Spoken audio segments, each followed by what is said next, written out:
we are sponsored by the SF Marin Foodbank and Ripple.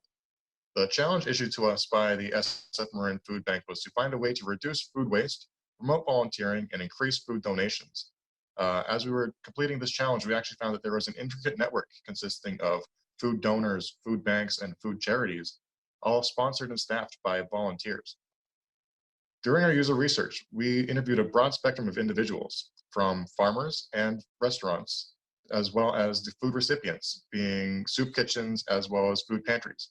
We also interviewed engineers in order to find out how our technology can be best applied, as well as keeping contact with our sponsors. From this, we created our user personas. Our first user persona is Peggy Miller, a culinary administrative sous chef who works for a large technology company providing food to all the techies. At the end of the day, she prepares and donates all the excess food. Our second user persona is Raymond Vance, a full-time executive chef working at a local soup kitchen. He has an important job of making the meals they give out to the food insecure.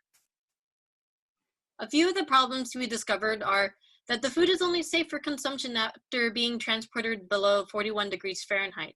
There are several pop-up pantries that are shutting down due to lack of volunteer labor. And lastly, the food insecure often don't know how to cook or prepare the ingredients they receive. So we asked ourselves, how might we address Peggy's desire to donate food while keeping it safe for Vance? This is a storyboard between Peggy and Raymond that they're currently in. Peggy's team prepares and sells food for breakfast and lunch to the techies. At the end of lunch service, Peggy prepares the excess food for donation. Before she leaves for the day, Peggy contacts food runners to pick up her donation. Food runners takes the food and delivers it to a soup kitchen. During that journey, the temperature and other critical metrics are not measured. When the soup kitchen receives the donation, the chef notices that the food's a little warm and has no way to track what happened during its journey to his kitchen. Our solution to the outlined problem is a food monitoring safety device using IoT sensors connected to a blockchain.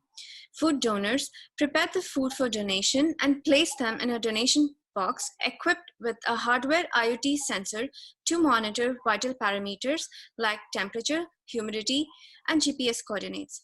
This data, recorded along the logistic distribution channel to track any variations in the parameter, is uploaded to the blockchain, enabling the end users, like Soup Kitchen, to inspect the food quality along its journey. Here is an instance of the blockchain smart contract, which reads all the parameters such as temperature, humidity, latitudes, and longitudes. If any anomalies are detected, an alert will be sent out. Let's have a look at how the data is being read to the blockchain. In the first image, we see the interface for Adobe temperature sensors. Upon clicking the red button, the device sends a temperature alert to the application which is connected to. The MetaMask notification pops out, which shows the interaction with the blockchain, as seen in image 2.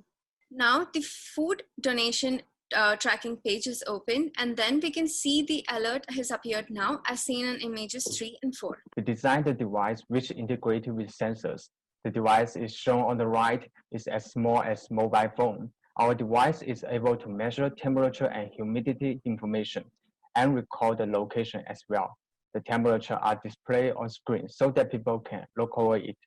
If the temperature over the preset threshold, the device will alarm. The server in the device receives the information gathered from sensor, then communicates to blockchain via the internet. The data on blockchain will be updated, and this operation will be logged. We can log in the system to check the temperature and manage different devices. Besides using IoT sensors, this app logs volunteer hours to blockchain. It helps volunteers to track and showcase their contributions, and it features real-time volunteer hour login to the blockchain, exchange hours for rewards, real-time benchmarking, and volunteer schedule and sign-up management. Doing our research, we found that some of our food pantry recipients are shy or ashamed to pick up free food, and this food pantry app is aimed to solve this problem. It has real-time inventory where the users are able to see what food items are currently available, and then they're able to pre-order them and pick them up later. This is our team composed of students from San Francisco State University and students from University of Science and Technology of China. If you have any questions, we'll be available during our Q&A session. Thank you very much for your time.